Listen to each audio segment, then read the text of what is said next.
Entonces, quiero saludar a dos amigos del programa que nos han acompañado durante todo este tiempo, este año que estamos llevando adelante Sapiens, activismo contra el machismo. Primero, Edwin Hurtado Vallivian, técnico de IPAS. Edwin, querido, ¿cómo estás? Bien, bien, gracias. Otra vez acá y siempre es un gusto hablar de estos temas. Sí. Hoy nos toca un tema difícil. Difícil. ¿Lo abordan en los talleres que ustedes dan?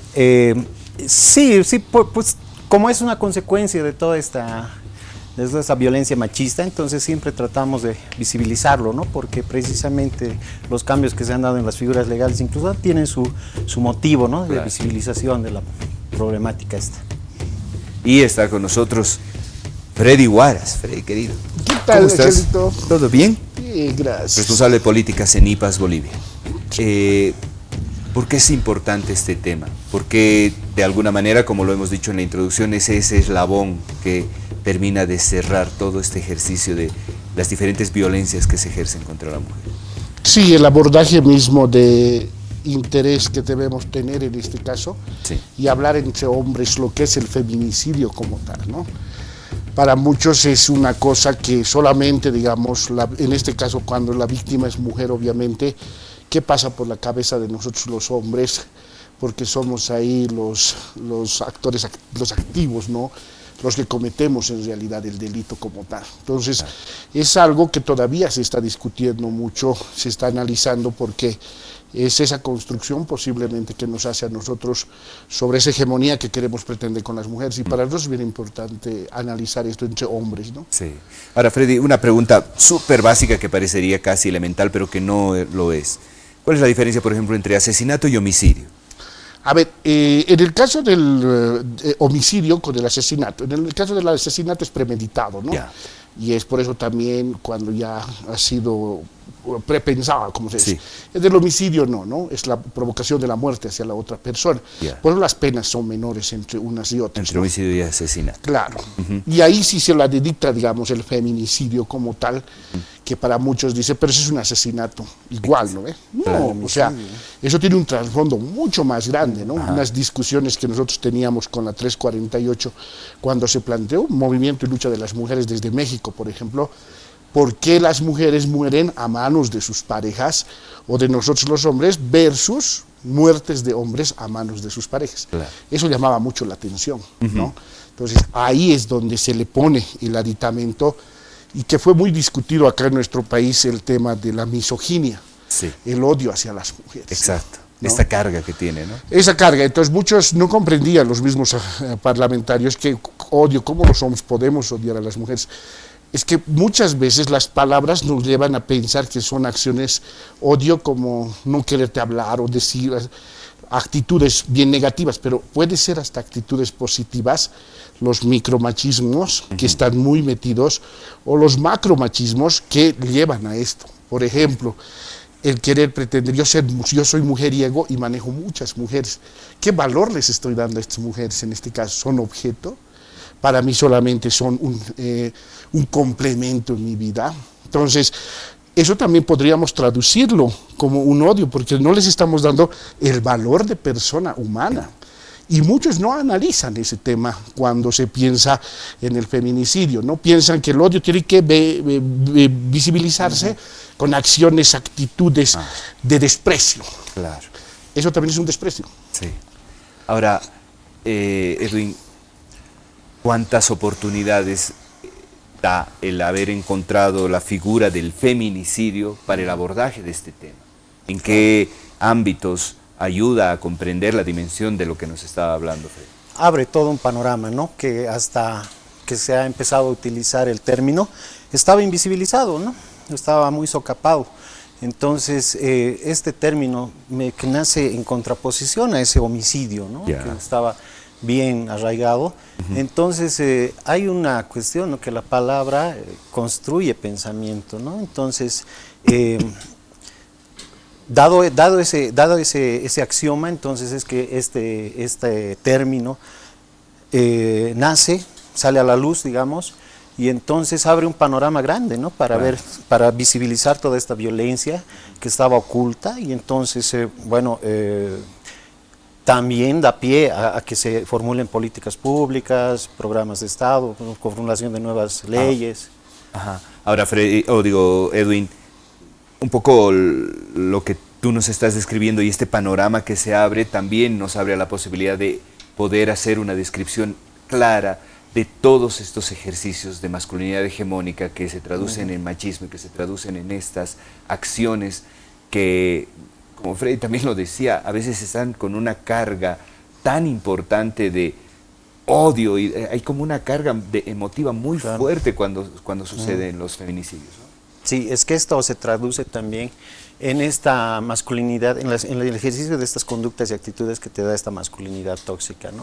Entonces, bueno, visibiliza todo ese abuso, además que es una espiral de violencia, ¿no? Que se va dando, es previo a muchos tipos de violencia que han ido sucediendo recurrentemente, y entonces termina en esta figura que ahora ya la conocemos como feminicidio, que es la eliminación física del cuerpo de la mujer, ¿no? O sea, la cúspide de esa vorágine, de esa espiral de violencia, donde previamente ha debido suceder violencia física, violencia psicológica. Bueno, la violencia penosamente es una cultura muy arraigada en todo el mundo y penosamente en Bolivia también, ¿no? Tenemos violencia, respiramos violencia. No, la región es... La región, y en realidad es mundial este contexto, ¿no? Pero las cifras hablan de la región, en México, por ejemplo, Guatemala, Honduras, donde más feminicidios se producen, y penosamente Bolivia está después de Brasil, o por ahí, ¿no, Freddy? Pero es penoso que tengamos que respirar ese tipo de violencia. La ley 348 nos refiere 16 tipos de violencia, ¿no? Y aparte, la corona, digamos, de todo esto es el feminicidio, que consiste ya en la muerte, en la eliminación física de ese cuerpo de esa mujer, ¿no? Por eso esta palabra misma de feminicidio tiene una fuerte carga política, pues, ¿no? Claro. Fuerte carga política. Freddy, ¿cuál es la diferencia entre femicidio y feminicidio? A ver, Marcela Lagarde ya nos plantea también esa diferenciación, ¿no? Si lleváramos a la figura solamente feminicidio como tal, estaríamos entrando en esos tipos de penales como el homicidio, ¿no? O sea, que tiene esa carga más jurídica. Pero, mejor dicho, femicidio. Pero si llevamos al tema de feminicidio, es esa carga política que tiene, ¿no? La muerte de mujeres por estos hechos y todo. Porque lo otro es muerte de una mujer, femicidio. Como el homicidio, ¿no? Dice, el que matare, dice, pero ahí no hay ninguna diferenciación. Puede ser hombre o mujer. Lo que se quiere diferenciar cabalmente, y Marcela Lagarde lo acopla en esta región. En Latinoamérica se discute porque en Europa y en Estados Unidos se habla de femicidios. Ella hace ese sustento tan importante de demostrar que eso es lo que está sucediendo en la región latinoamericana. Y en el caso de las mujeres de Juárez, ¿no? Nosotros cuando discutíamos el tipo penal, en ese entonces tuvimos la oportunidad de traerla a la señora Monarrez, que es una experta en México, acá a Bolivia, Alba Trejo también de Costa Rica, y una delegada de Guatemala, donde realmente nos hicieron aterrizar a los bolivianos que el término que debería incluirse era feminicidio por todo ese proceso político que ha tenido, y además la carga de la muerte de mujeres a manos de nosotros los hombres. Y el factor que se incluye, es también, pues, en esta carga política que tiene esta palabra, es el factor de la interpelación que se puede hacer al Estado. Al Estado. ¿No?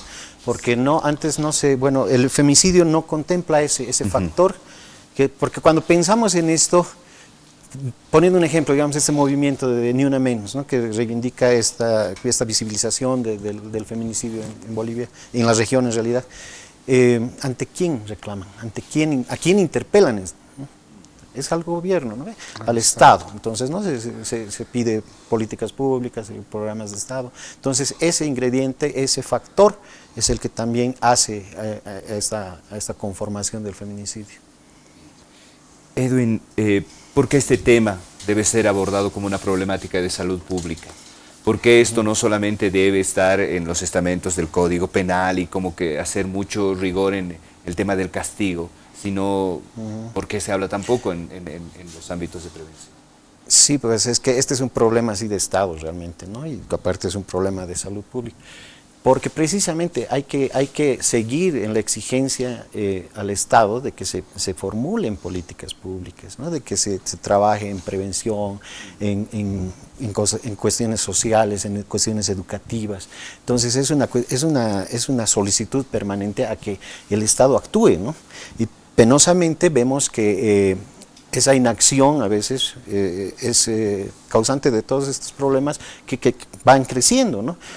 Este año, por ejemplo, se nombró el año de lucha contra el femicidio y el infanticidio, ¿no? Pero por 88. No nos está yendo muy bien con la campaña. No, claro, quedó, ¿no? Yo no sé si es por la transitoriedad que tiene este gobierno, pero en realidad hubiera sido una oportunidad muy interesante, muy buena para que alguien le ponga el cascabel al gato en esta problemática y de una vez el Estado asuma su papel protagónico en la lucha de esto, ¿no? Porque esta tiene que ser una lucha integral, de todo sector, multisectorial y multidisciplinario, ¿no? Freddy, ¿qué es lo que pasa?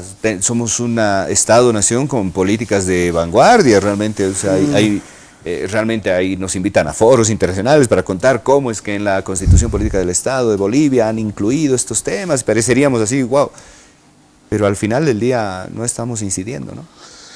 Lo malo, ¿no? Lo que siempre he venido repitiendo, ¿no? El no comprender qué es una política pública en Bolivia. Lamentablemente, creo que hemos perdido algunos espacios y algún tiempo también, porque el posicionar política pública y luego tener fundamento, sustento legal, era lo que se quería, ¿no? En el caso de feminicidio, por ejemplo, no existe una política pública al respecto de lucha contra, que no pasa por meternos a los hombres a las cárceles. No, pasa por otro tipo de elementos, no sé, hasta es discutible este tema de lo de la salud pública y muchas cosas que podríamos entrar en otros debates, pero son temas de Estado, como dice Edwin, que deberían perfeccionarse.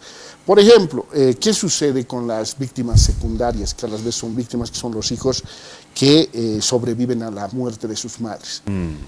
El derecho de los padres que van a entrar a la cárcel. Muchas veces yo pude la oportunidad de preguntar, los padres no tenían ningún problema con los hijos, además eran sus mejores amigos, pero mataron a la madre. Versus el derecho mío o el derecho de mi hijo de querer ver a su padre, pero su padre va a estar en la cárcel, o la custodia si se le va a dar a los parientes. Realmente el año pasado discutíamos mucho con la directora de Niñez, sí. Ninosca Durán, sí, amiga, le mandamos un abrazo. Muy comprometida con la Nino, y hemos hecho una propuesta del modelo, sobre todo, de atención a víctimas secundarias del feminicidio. ¿Cuál debería ser el rol? En la Argentina, por ejemplo, es una ley que les paga un bono. En este país no creemos que pase por pagar bonos, sino que debería ser una política integral donde el área de psicología o sí, ese nivel debería entrar, porque realmente si hacemos un estudio más después, vamos a ver qué es lo que hemos logrado con estos niños o niñas sobrevivientes del feminicidio. Muy duro, no hay políticas públicas, ¿no? Complicado. A ver, vamos a hacer un alto acá, vamos a volver de la pausa y seguramente vamos a tener el reportaje, vamos a hablar hasta Querétaro con un académico que nos va a ayudar todavía a comprender y a profundizar más este tema, y luego vamos a entrar en una rondita más de reflexión con ustedes y las conclusiones finales. El otro día me mandaban un meme que me hizo pensar mucho en este tema y que se los comparto a ustedes para que los reflexionemos mientras vuelve Sapiens. ¿A qué mujer en tu vida tendrían que matar para que te ocupe la violencia de género? Vámonos a un corte, ya volvemos.